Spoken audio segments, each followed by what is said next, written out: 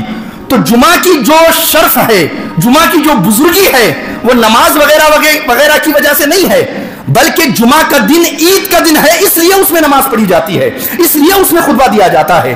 تو اب سمجھنا یہ ہے کہ جمعہ کو یہ شرف کیوں ملا, حضور نے جمعہ کا یہ مقام کیوں بیان فرمایا. تو حضور ارشاد فرماتے ہیں ان من افضل ایامکم یوم الجمعہ, سارے ہفتوں میں سب سے افضل دن جو ہے وہ جمعہ کا دن ہے. حضور کیوں ہفتے کا دن, جمعہ کا دن ہفتے میں عید کا دن ہے؟ حضور ارشاد فرماتے ہیں اس لیے فیہ خلق آدم, اس لیے کہ اس میں حضرت آدم کی تخلیق ہوئی. اللہ نے اپنے نبی حضرت آدم کو جمعہ کے دن بنایا, اس لیے ہفتے کے 7 دنوں میں جمعہ کا دن سردار بن گیا, عید کا دن بن گیا. اب ذرا توجہ چاہوں گا, حضرت آدم علیہ السلام جس دن پیدا کیے جائیں وہ سارے ہفتوں میں عید کا دن بن جائے, اور جس دن مصطفیٰ کریم تشریف لائے اس دن کی عظمتوں کا اور اس دن کی بزرگی کا عالم کیا ہوگا. جب ایک نبی کی تشریف آوری کی وجہ سے جمعہ کا دن عید کا دن بن سکتا ہے تو 12 ربیع الاول کو جب نبی تشریف لائے کیا وہ دن عید کا دن نہیں بن سکتا؟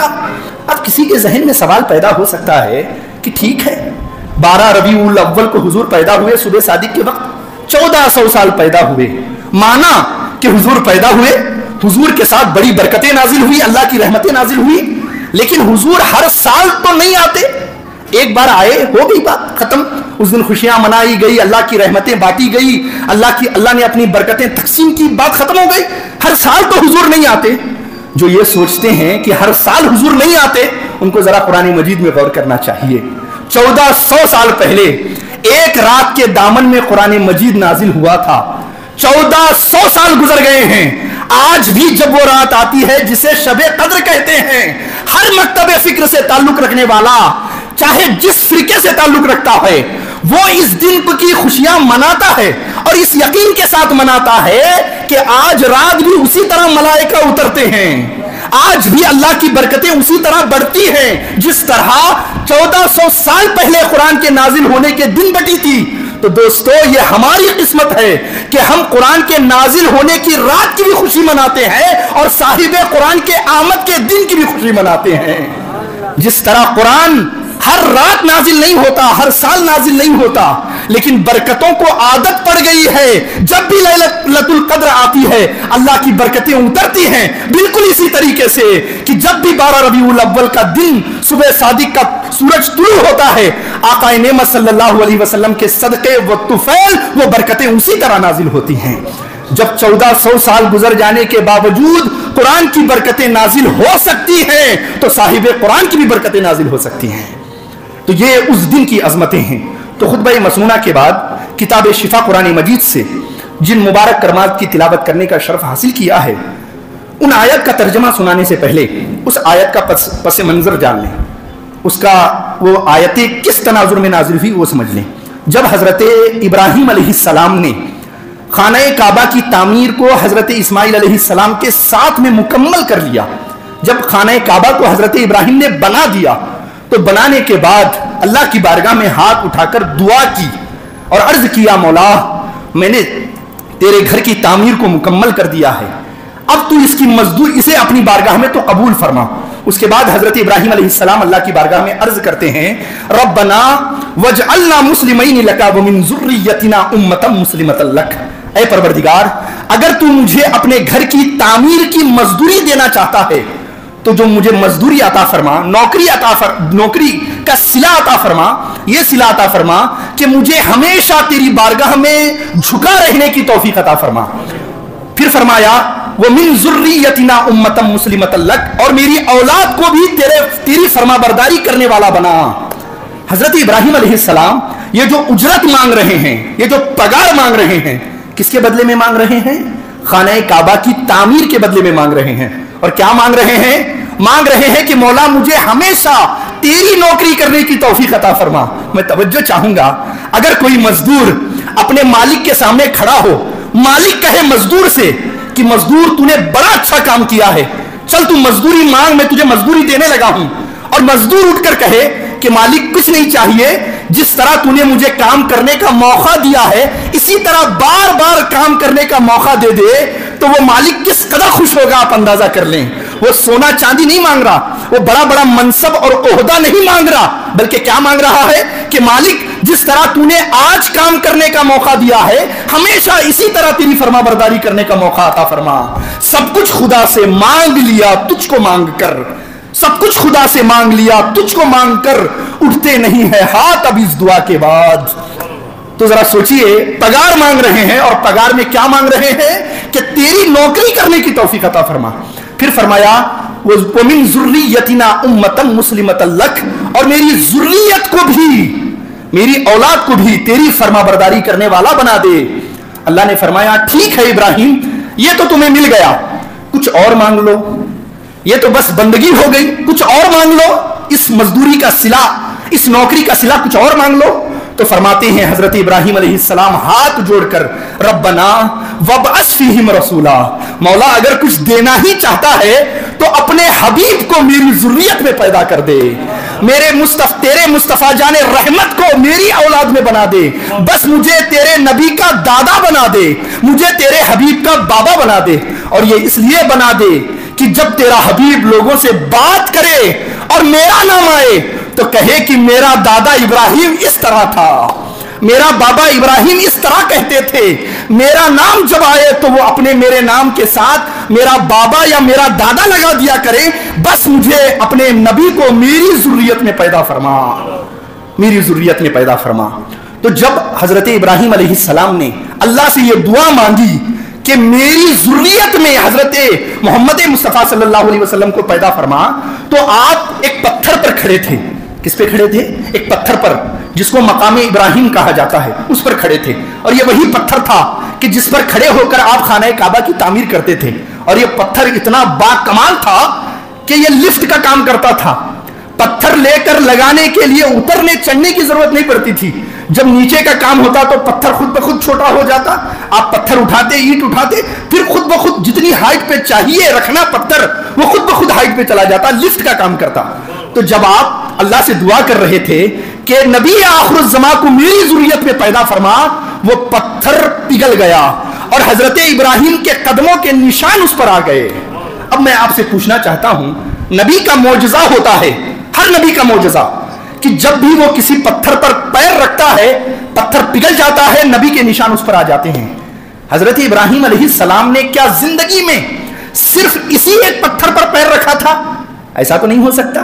ساری زندگی پہاڑوں پر اور میدانوں میں آپ نے زندگی گزاری، نہ جانے کتنے پتھر آپ کے قدموں کے نیچے آئے ہوں گے اور نہ جانے کتنے پتھروں پر آپ کے قدموں کے نشان آئے ہوں گے، لیکن اللہ نے کسی پتھر کے قدم کے نشان کو باقی نہیں رکھا، صرف ایک پتھر کے قدموں کے نشان کو باقی رکھا کہ جو پتھر پر کھڑے ہو کر مصطفیٰ کی دعا مانگی گئی تھی، اور اس پتھر کو خانہ کعبہ کے سامنے محفوظ کر دیا اور فرمایا وَاتَّخِذُوا مِن مَقَامِ ابراہیم مصلی، فرمایا میرے بندو تمہارا حج اور تمہارا طواف اس وقت تک قبول نہیں کروں گا جب تک تم اس پتھر کو سامنے رکھ کر مجھے سجدہ نہ کر لو، مجھے سجدہ نہ کر لو. تو اب توجہ طلب بات ہے، اللہ نے اس پتھر پر قدموں کے نشان باقی کیوں رکھے؟